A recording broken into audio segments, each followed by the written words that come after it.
kebijakan publik sekecil apapun akan mempengaruhi ya. Kayak sekarang nih, ketika lockdown tidak dilakukan di awal, ketika dideklarasikan Indonesia Maret 2020, maka kita berdarah-darah sampai sekarang ya.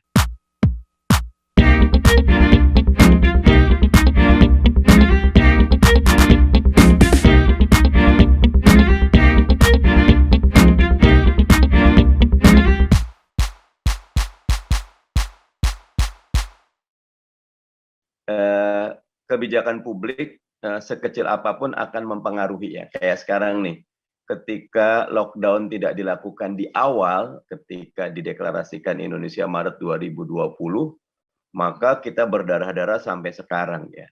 Dan ketika kita tidak tegas, tidak lugas penerapan dalam pandemi ini, dampaknya demikian banyak ya. Mereka yang sudah merapikan diri, tempat bekerja sudah rapi, mal sudah rapi, pabrik sudah rapi, tapi semua harus berantakan karena angka COVID yang tinggi. Ya, karena dua sebagian orang yang tidak disiplin. Sehingga memang keberadaan kritik sangat-sangat menentukan. Apalagi BEM UI dengan segala dinamikanya menyertakan. Ya, saya melihat ada referensi dari kritik-kritik itu, sehingga lip service, apakah itu king of lip service ataukah itu katakan pemain sulap, apakah itu bluffing, semua selama ada dasarnya itu sah-sah saja.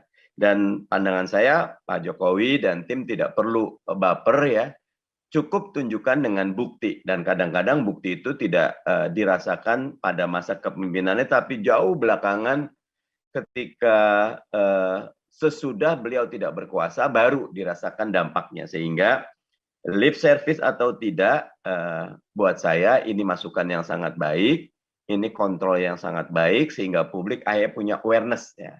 Dan dalam beberapa hal publik punya catatan, bagaimana berharap melompat tapi ternyata berjalan pun kita berat, bagaimana dulu berharap penciptaan 1 juta hektar sawah ya, saya kutip datanya Dandi kemarin gitu kan, di Mei 2015 di Merauke, tapi ternyata tidak tercapai. 2017 malah CPO tidak tercapai, terus akhirnya wajar kalau ada banyak, dan wajar juga Presiden dengan segala hal, dan sederhana kok, tinggal bilang minta maaf ataupun sampaikan kondisi, kalau ada force major-nya sampaikan force major-nya, sehingga betul-betul kita mengetahui bahwa Presiden ada mampu menunjukkan jiwa besar dan pada saat yang sama menjadi pendidik bagi bangsa.